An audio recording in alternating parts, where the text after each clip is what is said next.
Tom's running late, huh? Yep. Okay. Do you want me to stream Balatro to you? No, I don't. No, no, no, no. I'm the only You don't one. want to get sucked into that. Wow, you have such a goddamn interest in getting addicted to f***ing Balatro. Show them who's boss, Thomas. Keep gambling. You're almost there, buddy. I know video games are supposed to be a fun distraction, but for whatever reason, I can't help but get worked up whenever I make the smallest mistake. I could make a wrong move in a strategy game or mess up on a tough platforming section, and it would cause me to get angry at myself and start over. It happens more times than I can count, and I have no idea why. It's only a game after all. Why get upset over something so trivial? When I was growing up, I wasn't allowed to make any mistakes. I got grilled for every question I got wrong in school, or if I forgot to do something that my parents asked me, or even if I missed some social cues. Fortunately, I had video games to get me through it all. I could screw up as many times as I want, and the only punishment was needing to start over again. I was never the best at games, but I was having fun, so it didn't matter. Until I started playing with others. Whether it's Smash or Mario Kart, it seemed like I was always getting my ass kicked. It didn't help that I played on easy mode back then, but even when I increased the difficulty, it still wasn't enough. Back in high school, I was obsessed with Guitar Hero and Rock Band. I played the game so much that I could even beat songs on expert mode with the guitar. At the time, I had an online friend who was also obsessed with rhythm games, but he played the drums. He was so good that he ran a YouTube channel where he would FC all the new songs that came out. We played together once, and once was enough. Although I could beat most songs, it was rare for me to FC them. And of course, every time I made a mistake, that group of friends would make fun of me for it. It wasn't enough to just beat a song, you needed to FC it. But that's the internet for you. Some people play games because they want to be the best at it. They'll post speedruns or gameplay compilations because they want people to gawk over their skills. If you're really that good, of course you'll want to show off. But remember, you're only human. No matter how good you are, you'll make a mistake eventually. If you're a professional esports player, it can cost you millions. If you're a Twitch streamer, you'll be spammed to death for every little mistake you make. You wish people did that to you. Hell, even if you're playing online games for fun, you'll still be harassed if you're not playing exactly as whatever your lackluster teammate thinks is best. Doubly so if you have two X chromosomes. That's just competitive gaming though. I know that's all stressful, hence why I don't play multiplayer games anymore. I just play games for fun. So why get so worked up over it? Well, sometimes you can miss out on things that can greatly improve your experience. Whenever I'm playing a single player game, I try to complete everything I can. I want to unlock all weapons, all upgrades, and all story elements just so I have the best chances of taking on the final challenges. But some games try their damnedest to make that impossible. Some items can be hidden in place you wouldn't bother look. They blend in with the rest of the tiles, and unless you're looking at a guide, you wouldn't have a clue to check there. Sometimes content is blocked off based on having conversations with certain characters. Some people go in depth with their role-playing, acting however they please based on the options available. But if you act the wrong way around someone, you might screw yourself over. Perhaps your actions led to a character dying or they're now pissed at you, blocking off a certain part of the game. Sometimes you won't realize you've messed up until you're hours into the game. If you want to go the perfect route, you better have a save ready where you'll lose hours of progress, or else you have to do everything all over again. The worst of these has to be time constraints, or quests that need to be completed within a certain time frame, else you're completely screwed. Some games will give you many time restrained quests at a time, where you need to find the perfect order to complete them, or you end up ruining a playthrough. No game better exemplifies this than Persona.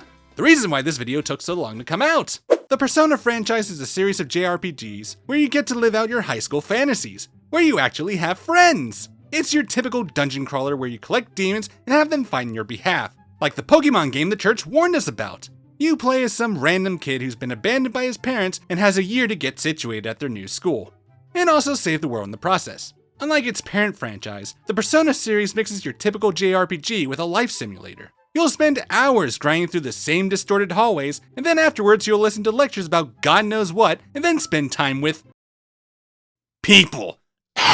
Despite being an introvert, the Big Nose wants you to be everyone's therapist. You wish people talked to you. They'll talk about their problems and you give the most basic answers to make them feel better. It's actually important to spend time with every person you meet as it leads to special bonuses. You'll get more experience points when infusing personas, you can increase your social stats, and you can even fall in love with someone and then never speak to them again. Certain social links will appear within certain days of the week, and you need to be efficient if you want to max everyone out before the end of the game. Make sure you have a persona of the same arcana before hanging out with someone, or you've basically wasted your day as you won't progress to the next level. You also need to respond to questions the right way if you want to level your social links quicker. Some social links can only be progressed when you get your stats high enough, so make sure you eat your sushi because studying doesn't do shit. Some social links are only available when you go to school, and only during weeks that don't have a test coming up. You'll want to focus on these social links first because there'll be times where you're blocked off from hanging out with them. You might be close to maxing someone out, but oh no, you're off to some stupid school trip where nothing interesting happens. By the end of the game, you'll be in situations where you have nothing to do, but you have so many students you need to catch up with and you can't. These are the times where you'll want to hang with the old couple, or join the fat kids cult. With Persona 3 Reload, you can finally spend time with your bros, except you can only hang out with them on certain days, and it's always at the worst possible times. You might want to hang out with your online girlfriend who's only available on Sundays, but Junpei has to buy a watermelon and Akihiko has to do his best Gallagher impression. You're basically forced to hang out with them, or they'll get pissed and never want to hang with you again. Hell, sometimes you don't even know they want to hang out with you unless you're paying attention to your phone. It's the evening. I don't want to deal with other people's bullshit at this hour. Except for you, Koromaru. I always have time for you. Unless you're looking at a guide or have played through the game multiple times, you'll have no idea about these caveats and you won't be able to complete everything. But hey, that's what New Game Plus is for. Because after spending over 80 hours stressing and grinding, why not do it all again? It's a shame, because although I like going through the story, trying to experience everything is a massive pain in the ass. Once you're stuck looking through guides to get everything you want to see, it makes playing games feel like a chore.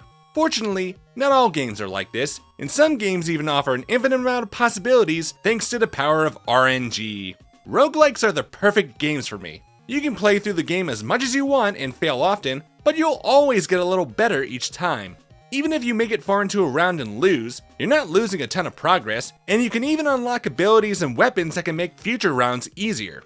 However, not all roguelikes are as forgiving. No matter how many times you try, the RNG gods have it out for you, and you never get the weapons or abilities you need. No other game better exemplifies this than that other game that's taken up most of my time, Balatro. Balatro, yes, that's what I'm calling it, Who the calls it that? is a roguelike video poker game where you need to play hands to earn a specific amount of chips to move to the next round. You're scored based on the types of hands you've played, the cards that are in your hand, and they're all multiplied based on all active bonuses. Each round requires more chips to move forward, so you'll need to build your deck to provide an exponentially increasing amount of chips with each hand played. After each blind, you'll earn money which you can then spend on various upgrades that'll help you out. You can use planet cards to upgrade the initial chip values of each hand. You can use tarot cards to alter your deck, earn extra money, or add bonuses to certain cards. You can even buy extra cards to stack the odds in your favor. But if you want the points to truly flow, it's all about the jokers, baby! Each joker will give you bonuses depending on what hands or cards you're playing. You can have up to 5 of them, but you can add more if you have some laminated as negatives. Some of these jokers can give incredible bonuses, while others might be completely worthless.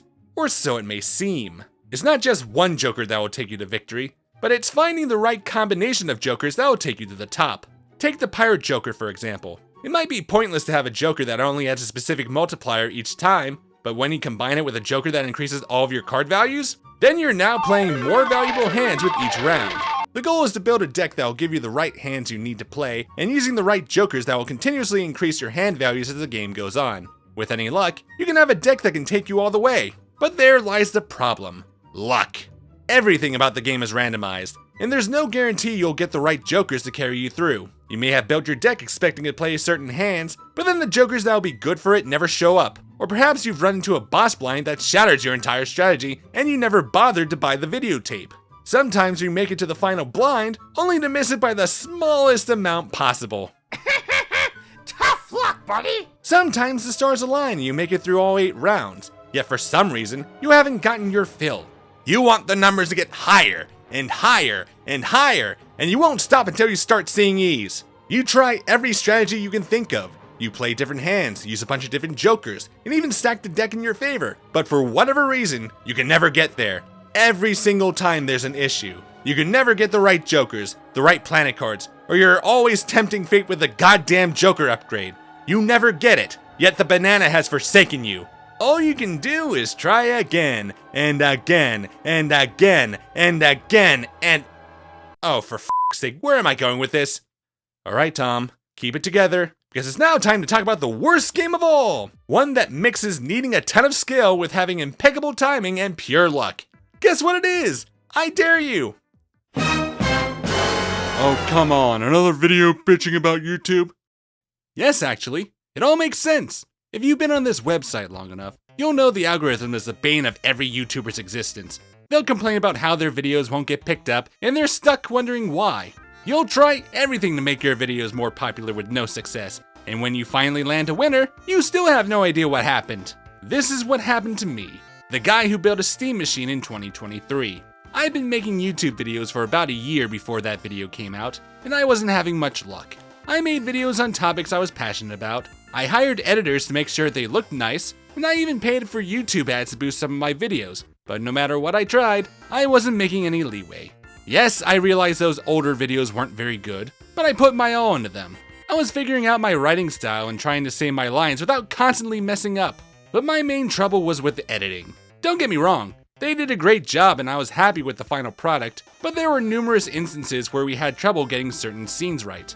I wrote them out in the script, but sometimes they had trouble finding the right footage or they didn't get the timing right.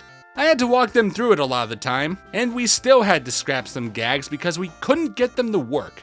I know they're not mind readers, but it's frustrating to know that you can't express how you want things done. A running theme in my life.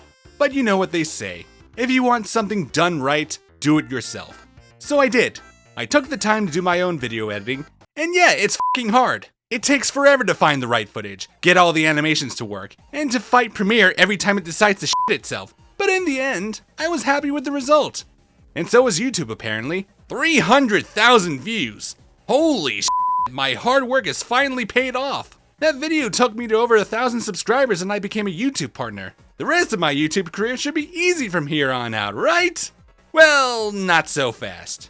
It seems like the algorithm now thinks I'm a tech YouTuber, despite my other videos mainly being about video games. Many people who would have watched the Steam Machine video don't seem interested in my other stuff, so now I'm stuck wondering what I need to do to repeat that success. I try to create more in-depth videos, try more obscure concepts, and even try to get ahead of some trends, only for it to not work out in the end. I even tried to replicate the project type video, only for it to blow up in my face. It takes forever to write a script, where I'm constantly fighting how to phrase things and to make sure everything's accurate, because if I don't, then the internet will eat me alive. I have to balance all of that with my regular life, while at the same time fighting my ADHD to actually get stuff done. What do I need to do? No matter what I try, it doesn't seem like it's good enough. Oh, boo-hoo. Your life is so f***ing hard. Why don't you get a real job and see what it's like? What the fuck does this asshole think he is, entitled little shit? Voice up, please. Hey, Thomas, you want to hear a joke? Your upload schedule. You take too damn long to make a single video. How you gonna make fat cash for that? Feeling those views. You don't want to end up like your streaming career. Alright, enough of this crap. Look, I'm not perfect, you're not perfect, nobody is perfect, and it's stupid to even try to be. Perfection is the enemy of good most of the time. I spent so long making sure these videos are the best they can be, and it only led to burnout. That's the reason why I haven't made a video in a while. For so long I've had problems with perfectionism, whether it's with YouTube or anything else in my life. I make sure there isn't anything people can complain about, but no matter what I do, it's never good enough. Unfortunately, I carry that mentality into video games. So many times do I rage quit from games because things aren't going my way, or I forgot a specific sequence to get 100%. It makes an activity that's supposed to be fun and relaxing and turns it into more work. It's like what they say, players will optimize the fun out of the game. We all want to do everything in the most efficient way possible, though we never wonder if it's even a good idea to begin with. I spent years trying to find the best path with no success, and it almost made me want to quit. And then I played Baldur's Gate 3.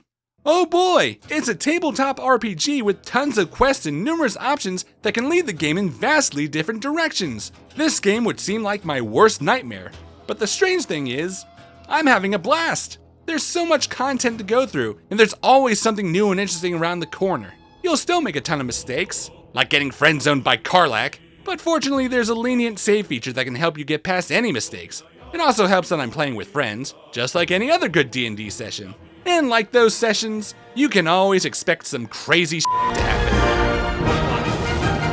Why the fuck did you move? -1 intelligence. About you! I don't know if he would have brought Yeah! down. They keep missing it at a mobile target. Whoa, what the spear of some kind? Crystal. Oh, gee. Oh God! Oh, Oh. So much. I can do so much bad. oh jeez! How close?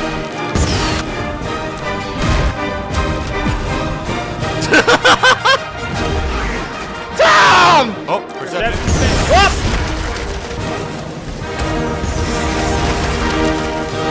Why?